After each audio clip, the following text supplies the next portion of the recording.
Hello, Animal Mother here. I hope you're having a good Sunday.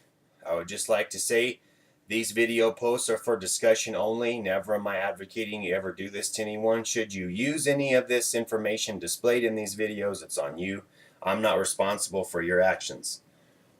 Today I would like to discuss centerline. I would like to discuss primary, secondary targets, and I would like to discuss the high-low concept, or low-high, high-low, however you choose to verbalize it.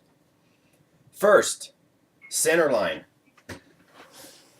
I know I'm kind of going backwards here. I probably should have put this up as like a first post, but I was hoping that this was understood.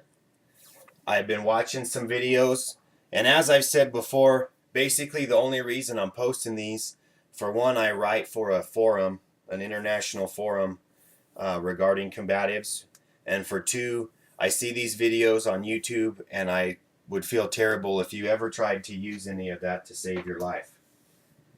Okay, hopefully this will stick.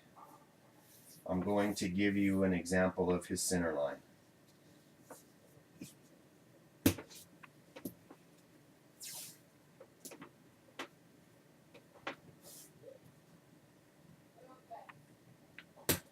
Okay, this may be overly simplistic. I apologize if I'm frustrating you. Okay, here's Bob's center line. Now, immediately looking at this, basically all I'm envisioning is his spine from the front. Okay, all the head manipulations, everything. You're getting more than just the head.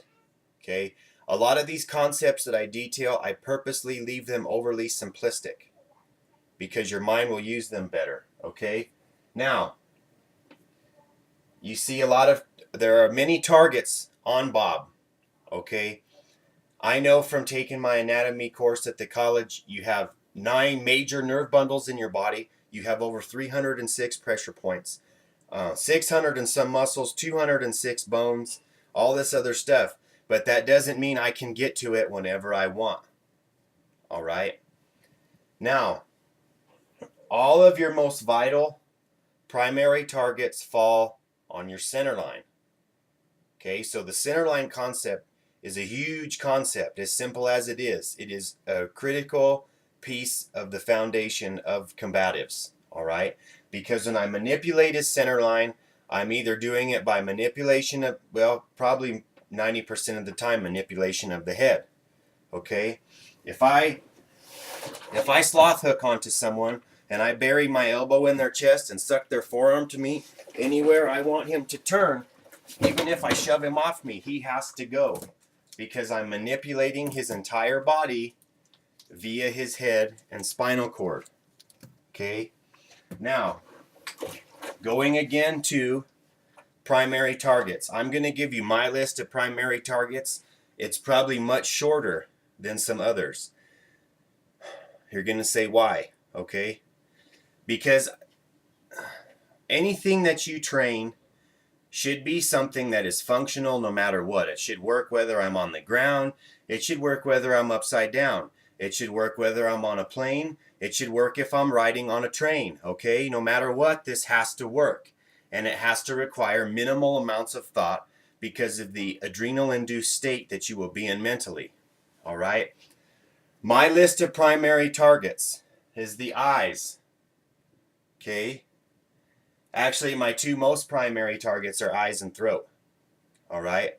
Aside from the eyes and throat, okay, the definition of a primary target being anything that results in death or unconsciousness, okay? So you have eyes and throat, you have ears, sides and back of neck, you have the jugular notch, you have the collarbones.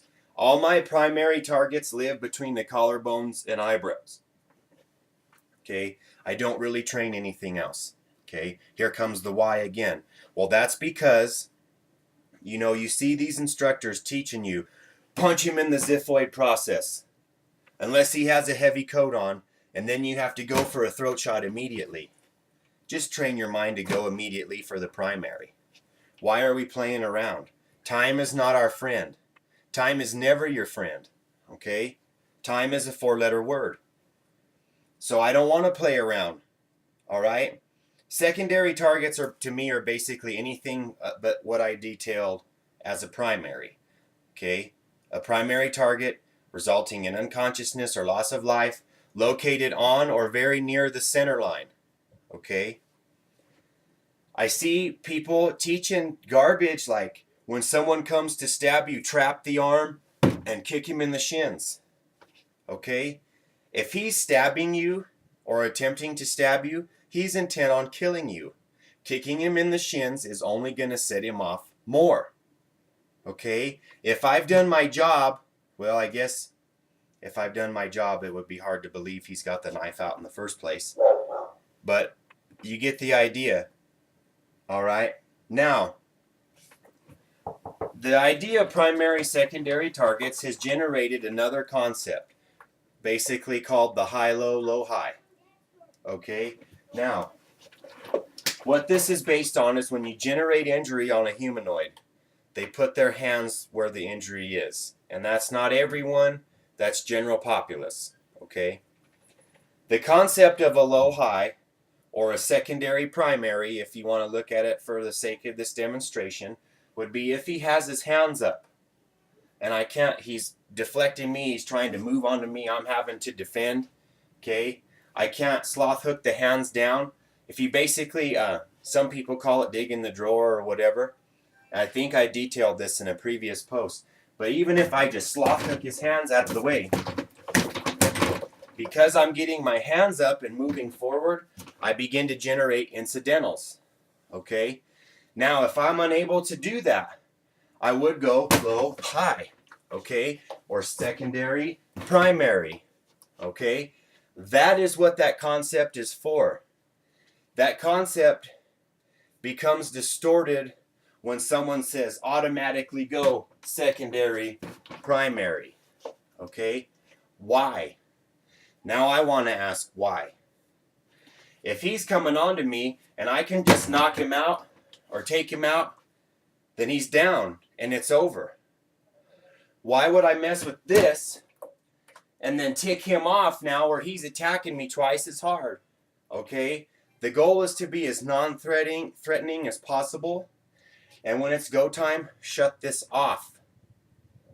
That is the primary goal, is to shut this off. Okay, so long story short, there's the high-low, primary, secondary, and center line.